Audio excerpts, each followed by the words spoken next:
What is the deal, beautiful people? My name is Ramon. Welcome back to the channel.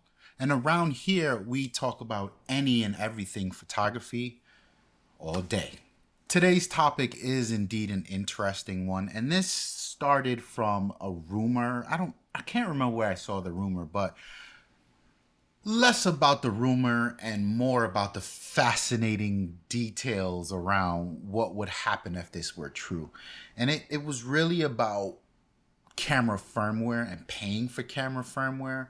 I remember when I saw the rumor, my knee jerk reaction was like, what the like no, why? And then I gave it a few moments and I sat down and I started thinking about it. I was like, you know what, this might not be a bad thing. There are some ways and directions where paying for camera firmware is actually acceptable and could be a good thing for not only professionals but consumerism. Let me explain. One, two, get down. Get down. Two, one, two, get down. I think the first piece to sort of use as some context is the camera hardware. And I mean we're in a world today where we get, and if I'm using Sony, who I think the rumor might have been about, if I'm using Sony as an example, right? We've had the A7, the A7 II, 3. Today we have up to the 4, and then there are different lines, right? Like there's your S's and your R's, but mainly these generational releases of this camera. And I think what's important to understand is that the hardware is always capable. And I'd argue for so long that you shouldn't be looking to change your camera body too often unless you're like myself and you've got a problem and you can't help yourself. It's not the body, it's almost always exclusively the lens. Like if you're looking for just a big jump in quality, production quality, purpose, like invest in your lenses, buy better glass, right? And I think that's something that's been echoed across the community for a long time. But using that as context to understand that these cameras are quite capable, and they have been for a long time. And when if you do the math and you look at the let's call it the hardware innovation between the iteration of these cameras, Sony A7, the Mark 1, Mark 2, Mark 3, Mark 4, you'll find that the hardware itself and the innovations tied to the hardware really aren't that big of a jump.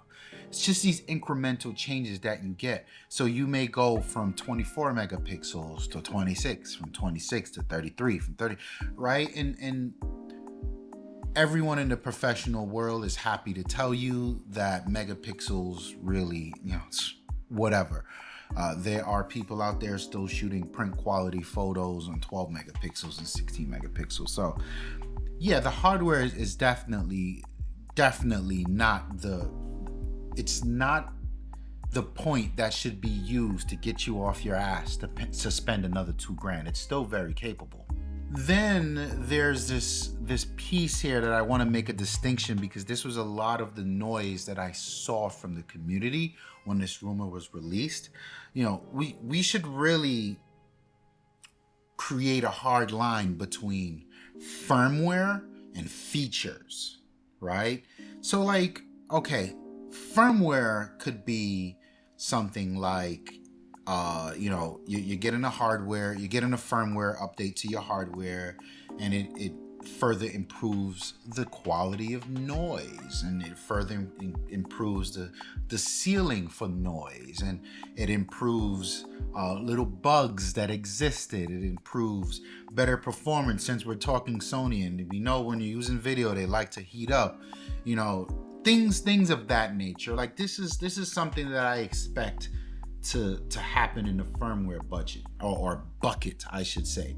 And then we have features, and features are like, When you bought that camera, it only does 4K 24 or 30.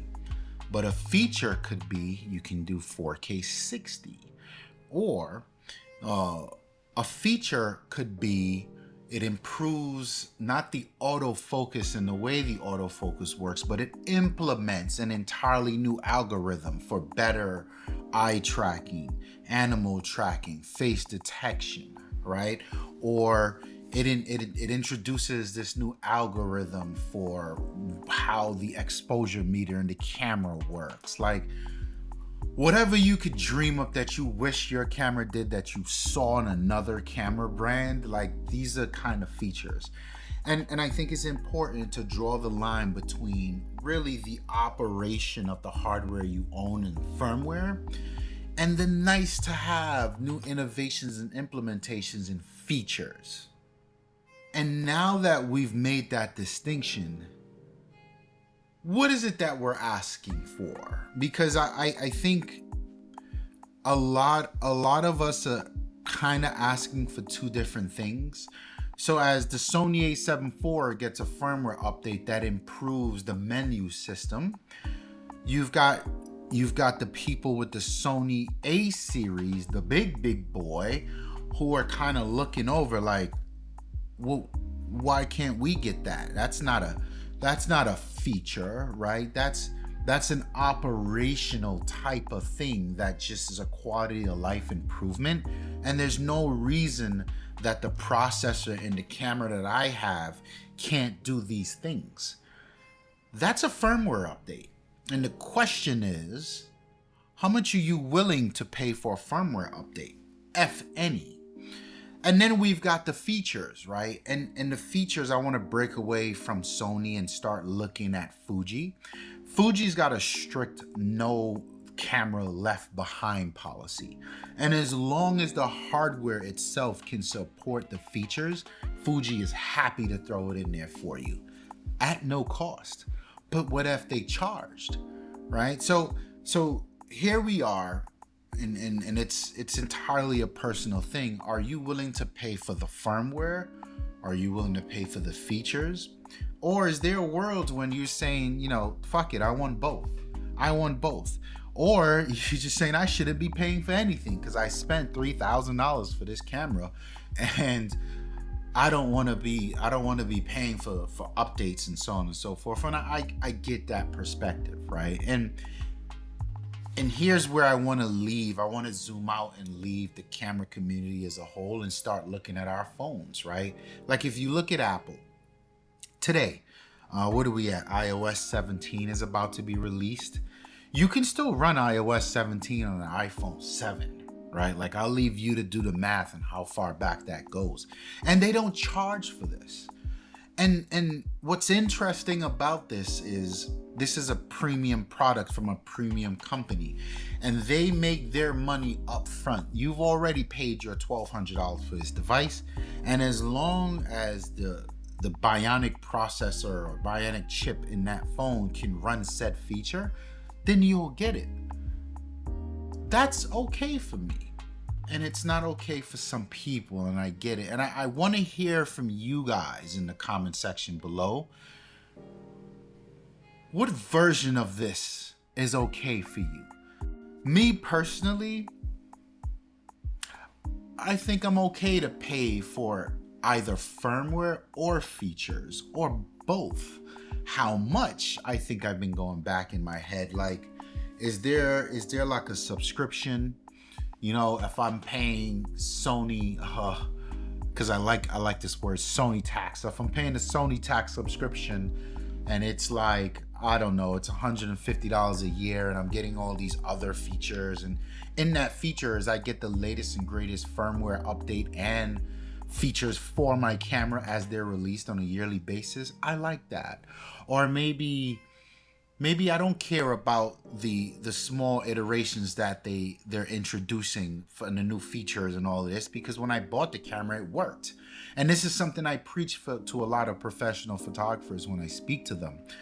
Why are you so hell-bent on what the hell the latest YouTube comment community, latest YouTube creator community is on about with these new cameras, when the camera that you've already invested your $3,000 in is still doing the job and giving your clients the excellent photo quality that they're expecting of your business? Why do you even care? Right? So maybe on a every 2 to 3 year, 4 year cycle, you'll look back and be like, you know what? These are cool. I'll give you $400 to $500 for this roll up. And in the IT world, we used to call it service packs. Give me this service packs of laundry list of improvements and bug fixes and new eye-catching, mouth-watering features, and it'll get me all caught up on the piece of hardware that I own. And that $500 starts to look a lot more appealing because I don't have to go out and spend $3,000 for the new camera that has it. Interesting. Before I wrap up the video, I just want to get through some housekeeping. Like the video if you like it so far. Look around the channel, check out some of my other videos. I'd love for you to hit that subscribe button and stick around. Also, if you want to show your support in another way, I've launched some merchandise. First starting out with some t-shirts, some fun t-shirts. Let me know what you guys think about the designs. I'm quite proud of those designs as well. And yeah, feel free to purchase a shirt in support of me and everything that I'm doing here. And yeah, but most importantly, I want you to comment down below where you stand on this topic and what are your thoughts on sort of the segregation between firmware and features, and the idea of the hardware that you purchase be really manufactured or made in a way to last much longer, but have the software updated periodically, whatever that period would be. Interestingly enough, as someone that's fallen head over heels for Fuji, I think there's great opportunity in the camera industry as a whole to sort of make this happen, right? You know, slow down, revise the business model, make these cameras bulletproof and to last years. I can honestly say, I think most camera manufacturers out there, they do make bulletproof products. When you're talking about the space of electric gadgets and gizmos, cameras are really on the other end of the spectrum, that they just last so much longer. So that's already a thing, right? And I think there's so much room for the camera manufacturers to embrace that and still continue that and make the hardware super solid, super reliable, but make some extra money and invest in what that hardware can do in the long run, and do that either by a subscription model, which, you know, I hate that I'm even saying it, but whatever, if that's what it has to be to keep these camera manufacturers around for a longer period of time and have them evolve, then so be it. Or just, you know, that roll up of not only firmware and bug fixes, but features, and figure out what they can charge for that, a reasonable charge, hopefully, right? Let me know what you guys think about it. I think it's a super fascinating bit from the camera enthusiast perspective to sort of ponder which way it could go, and I think it not only from a professional but also from an enthusiast and a hobbyist perspective, I think we can all benefit from this conversation, and also the camera manufacturers, right? Because we know the numbers are down, and not only they're making less and less products year over year, but less and less products are being sold year over year in various regions, for that more so the smartphones and whatnot. So I think it's a way to save the industry that we all love. And yeah, I want to thank you for your time and checking out this video. Like the video if you like it, subscribe if you want to stick around. And my name is Ramon, and I'm out of here. Peace.